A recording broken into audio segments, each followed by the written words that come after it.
welcome back to Beyond the Campfire. I'm one of your hosts, Stephen the Indian, along with Will the Cowboy. We are a duo that talks about ghosts, cryptids, conspiracy theories, and the like. So if you like our content, be sure to give us a follow on X, Instagram, and TikTok at Beyond Campfire Podcast. And Will, what you got for us today? Well, we got a very good and strange mystery. It's not going to be that long of an episode, but it is a really interesting case to look into, to really deep dive into what we're talking about today, which is the Starchild Skull. You have any idea what that is, Steve?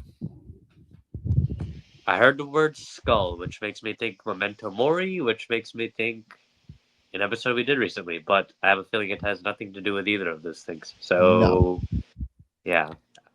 I have a feeling it has to do with death. That seems pretty well. No.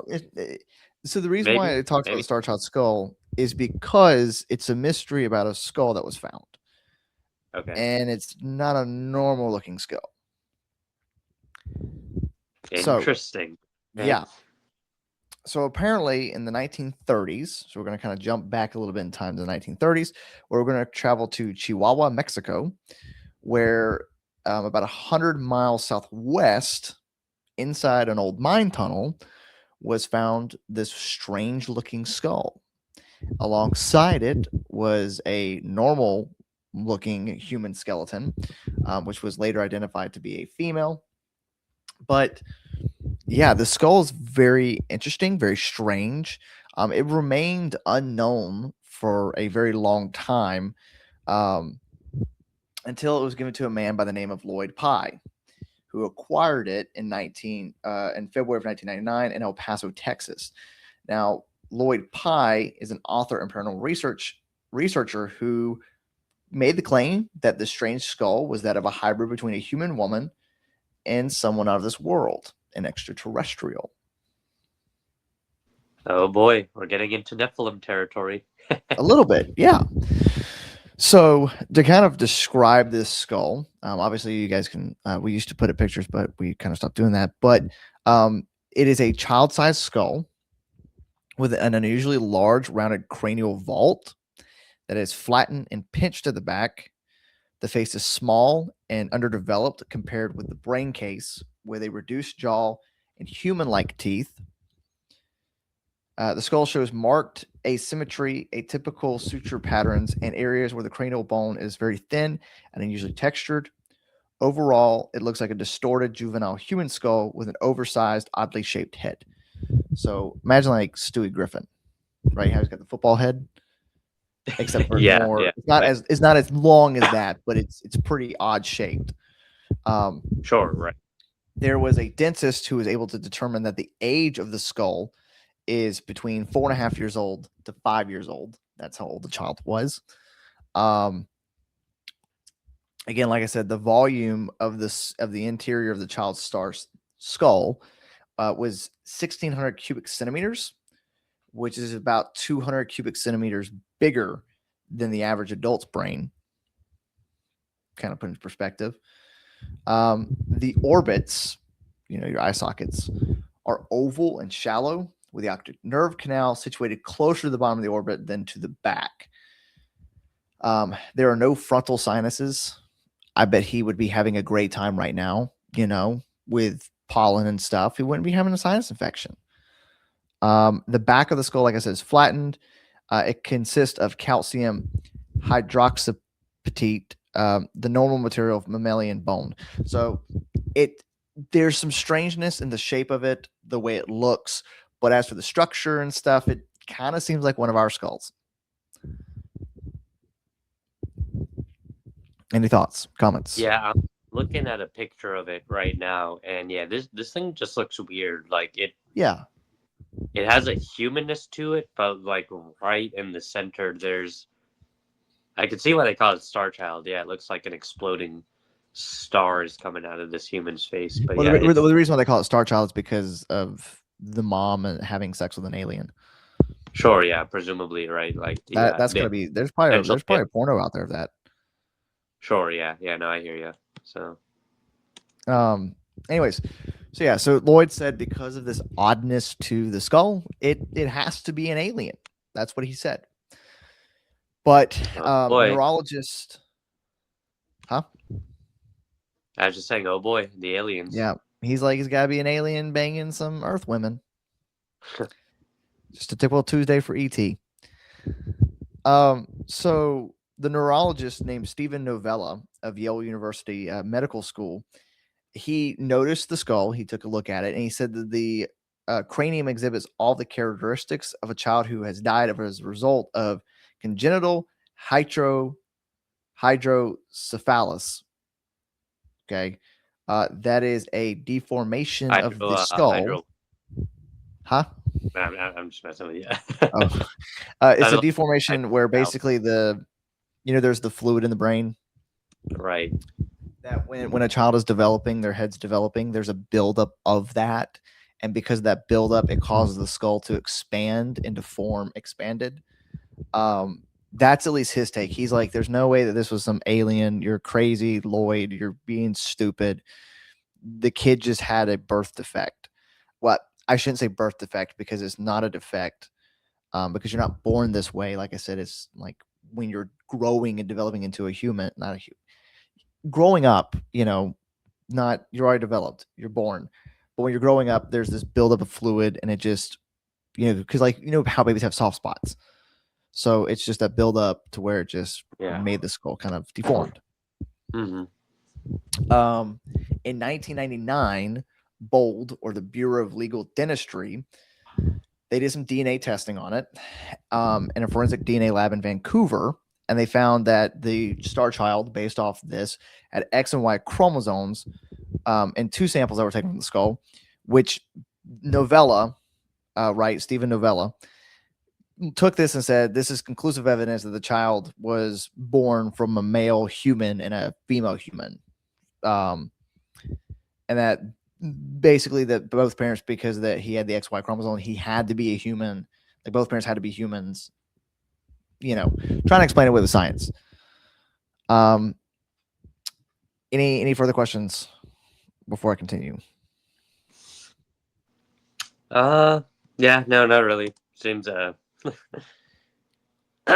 mean, I feel like this is one of those things where this could be a Nephilim, this could be an alien, this could be an overactive imagination. So, Or it could just be an ancient kid that had a head disorder.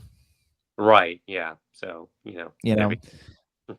So that's kind of the science explanation, is that the child had this deformity that caused a buildup of fluid in the brain to make his head seem bigger.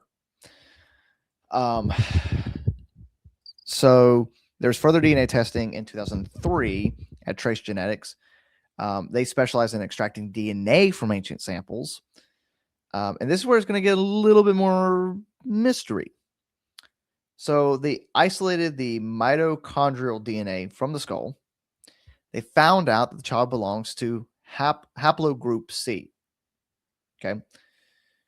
Mitochondrial DNA is inherited exclusively from the maternal lineage. So the DNA test can be used to trace the offspring's maternal lineage. So because of this type of DNA, we can track it through the mother of the ancestry. So the DNA test, therefore, then, like I said, confirmed that the mother of this child was haplogroup C.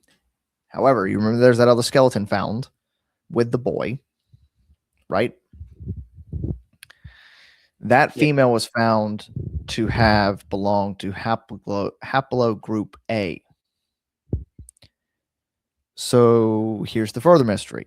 So not only do we know, we're wondering why this child's head is shaped the way it is, but the only other skeleton found near the child that we presumed was his mother cannot be his mother, because the haplogroup, she's part of haplogroup A, he's part of haplogroup C.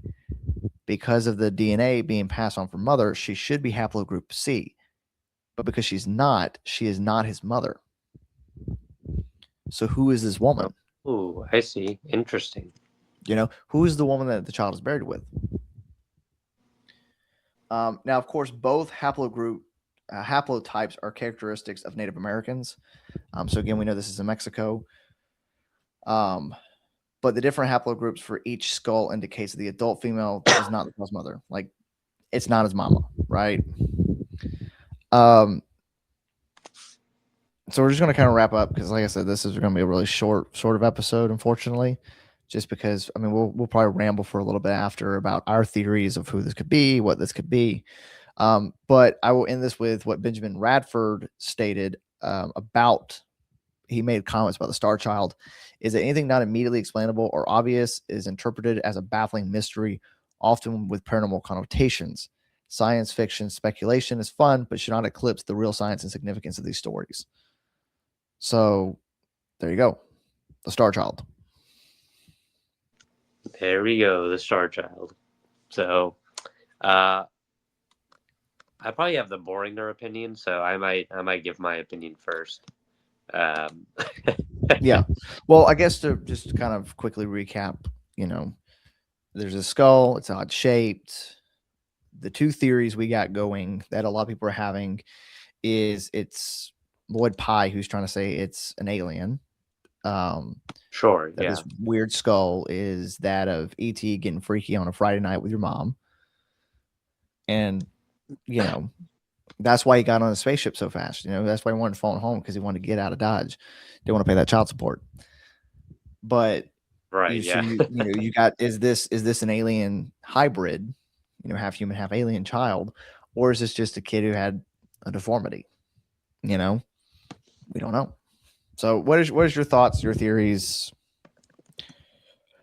anything you got? yeah. The theories are interesting, right? Like if you're digging up the skull and you just find the star child, like you find this thing looking like this. My thoughts are: is this human? Is this alien? Is this something else? And looking at it, it does look not normal. Yeah. Uh, where I become very skeptical, right? Because we did an episode last week, and with the pictures and the everything, I'm just like, wow, this looks pretty convincing. This week, Mm-hmm. though, I'm highly skeptical. There's just too many like alternate explanations for what this could be. It could be a human with a disease. It could be a normal skull that maybe got smashed in or something. I know you kind of like talked about some of those things a little bit, but for me, as fun as this would be to be evidence of a Nephilim, I just think in this case, you find a weird looking skull. There's just too many like normal explanations. So I am not a believer. So I know that's the boring Yeah. answer, but that's kind of how I look at it. At least for this week. Mhm. Maybe Will has a different opinion, and maybe he can convince me otherwise. But yeah, that's kind of just looking at it, looking at what some of the other people have said.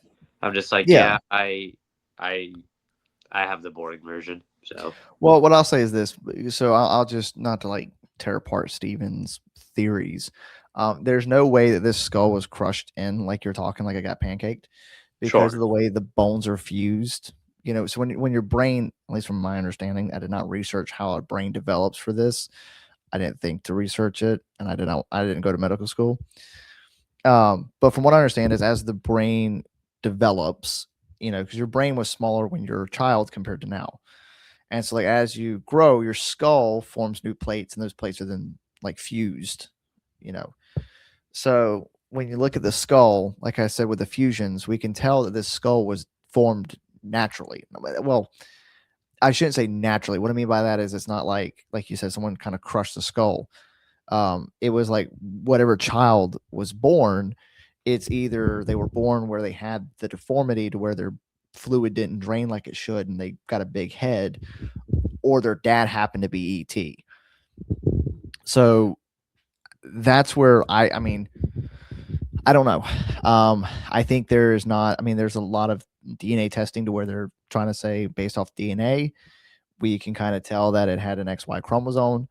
I think the thing that really makes this a little difficult, though, is to be conclusive. Is I think with science, I'm not going to side either way. I think it's a great mystery. I think the problem that I see though is we don't know what alien DNA looks like. You know what I mean? They're trying to make the Right, conclusion exactly. Yeah. and be like, they're trying to make it like, I'm not going to say it's an alien baby, but what I'm trying to say is just to kind of pick apart the science is how do we know aliens don't have XY chromosomes as well? You know, Sure, how do we yeah. know what their DNA looks like to compare it? Because we've never encountered extraterrestrials. You know, if there are such things, which, you know, we've got a future episode that maybe will convince Steven, but Mm, you know what I mean? Like it's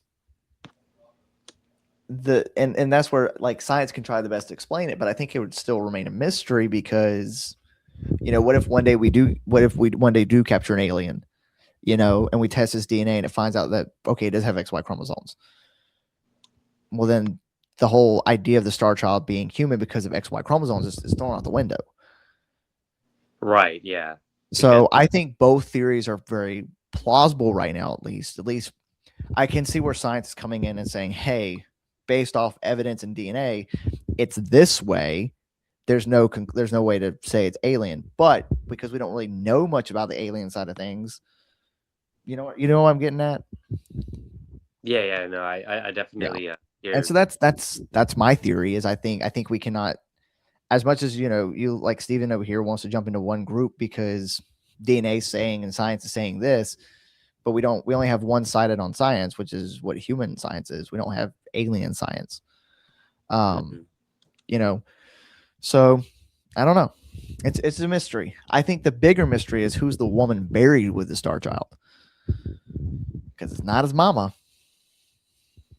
You know. Yeah, yeah, it's no, it definitely is interesting for sure. So, yeah, I mean, you've given me some good things to consider, right? So it's just like, what? How can I look at this and say, what can I do? Otherwise, Yeah, right? and like the other thing too is like when we're talking about it, first off, like we said, the sinus, it has no sinus cavities, the eyes are oddly shaped, the optical nerves are misplaced. So it's like, while yes, the skull could be explained away with, you know, the fluid of the brain, why are these other deformities present? You know, Sure. was it just that this person just had that kind of stuff, or was it something else? I don't know. Yeah, yeah. No, it's tough to say. Tough to say for sure. So Um, you yeah, I got don't know. anything to? It's weird. It is weird for sure. I mean, I'll definitely put that out there.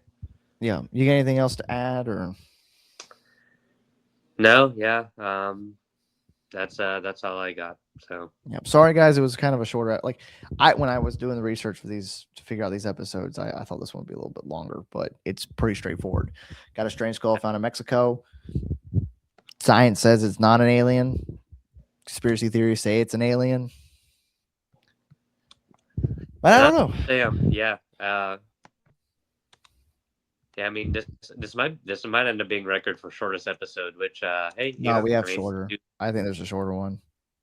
yeah, but you do what you need to do. So Yeah. So, anyways, guys, thank you guys again for watching. Make sure you guys like, comment, and subscribe. Make sure you guys follow us on Instagram and Twitter at Beyond Campfire. Anything else you got to say before we close out? that's all I got. Well, they say it's just a deformity, but that doesn't explain everything.